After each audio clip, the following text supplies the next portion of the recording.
Hey guys, it's your boy Tony the Tea Man coming at you with another video. Today we're going to be talking about the decision to take tea and things that you should consider when you are thinking about whether or not you want to start taking tea. So without further ado, I'm going to get right into it. So I've been on tea for a year, and it's been a very intense year. It's been a very emotional year and a very roller coaster of a year. So initially, it started out I went to Planned Parenthood, and they got me started on hormones, and I was injecting zero point 0.5 of a milligram, so 0.5 cc's every 2 weeks, and I ended up having spikes in the middle, so I went to injecting 0.375 every week, and I'm 5'3", and I was around 200 pounds when I started this. So Planned Parenthood had a decent dose for me, but then I lost 30 pounds. And I went to go see a new doctor, and she told me that my levels were supposed to be around 850, and they were around 1500.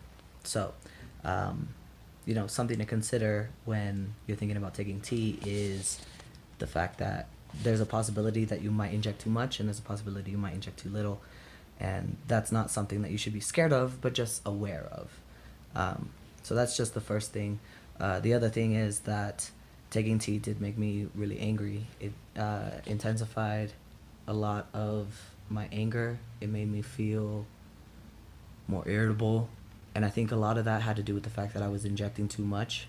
But the other part of it was, you're injecting a hormone into your body that your body has a certain amount of, but not a whole lot of. And you're injecting, way more than your body's used to into it.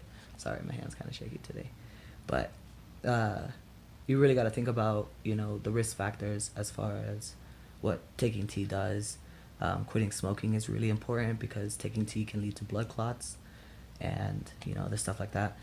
Besides the, health things that you should think about, there's also things like how it's going to affect your mentality. I've been telling everyone that I've become a new person, and that's really what it is that I'm no longer who I was before. I am a new person.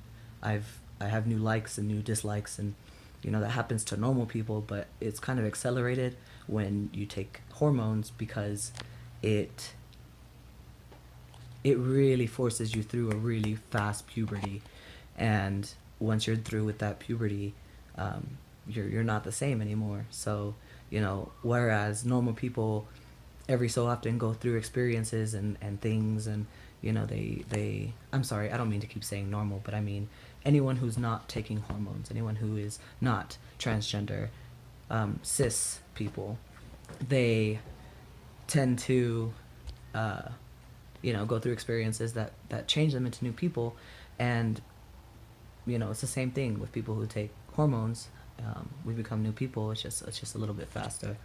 And with becoming a new person, you got to understand that you're gonna react to things differently. You're gonna rationalize things differently. I'll be 100% honest. I feel like as a female, I was more emotional, and as a man, I'm less emotional. And that's different for everybody. That's not the same for everybody. But for me, that has been my experience, where I've become a lot more, rational, I guess. I don't want to say women are irrational, but I tend to look at a situation and really process everything before I react to it, which is not something I did before.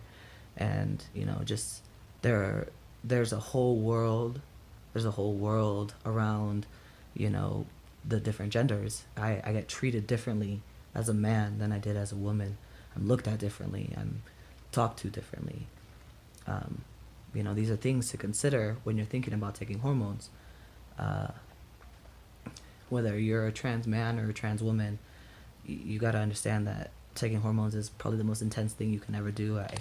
I watched this video well, actually, this friend told me about a video of a tattoo artist. He had a bunch of body modifications, tongue split in half, all kinds of stuff. And they asked him, what is the most intense, body modification you've ever seen somebody go through? And he's like, do you know there's people out there who switch genders? Like, can you imagine something that intense? And that really stuck with me, where I feel like, you know, doing this is something that really, really just, it makes you a stronger person. It makes your perspective different. It's and it's an amazing experience. It's an amazing experience to be able to experience, you know, puberty from one end to the other. And I've really enjoyed being able to, you know, feel more comfortable with who I am, and not feel disconnected from myself at all. But there are other issues, um, you know, like there is the fact that people right now are being mislabeled as transgender, and that has a lot to do with the fact that, you know, people aren't taking the time to figure out what it means to be transgender. And beyond that, you know, there's non-binary people who try to transition to feel more, you know, okay with themselves, but then when they have those switch days where they feel more femme or they feel more masc, it can really mess with them to take hormones. So these are all things to consider if you're thinking about taking hormones. But you know, it's important also to realize that if you want you want results like this, if you want a deeper voice, if you want a beard that just, you know, makes everybody jealous, if you want this, you have to take that step. You have to make a big commitment to it, and it's a lifelong commitment too. This is not something that you can just stop one day and hope that it continues on its own. This is something you got to do the rest of your life, and you know, realize that it changes a lot of things, and there's a couple months in between where you're in between both genders, and it's weird, and people call you the wrong pronouns, and you know, not everyone moves as quickly. I'm a year in, I got a decent beard, but not everyone moves as quickly. My best friend started T about 4 months after me, and he barely has any hair growing in, and he's, you know, struggling with that because I have so much more hair than he does. But you got to understand that everybody grows at their own rate. Everybody has their own speed. Your body is genetically your body. You know, however you're going to develop is how you're going to develop. And you just got to wait. And you got to realize that the T is going to work for you, or the E is going to work for you. You just have to give it time. Alright guys, I think that's good. You know, I didn't mean to rant too much or be all big brother Tony over here, but I just want you guys to think about some of these things when you're thinking about hormone replacement therapy, and you know, what you should consider if you're thinking about changing genders. You know, there's a lot that goes into what I've gone through in the past 12 months to get where I am right now. So, something to think about. Alright guys, well, I love you guys so much, and thank you so much for watching my videos. I hope you guys have a great day, afternoon, night, wherever you are. I'll see you guys later.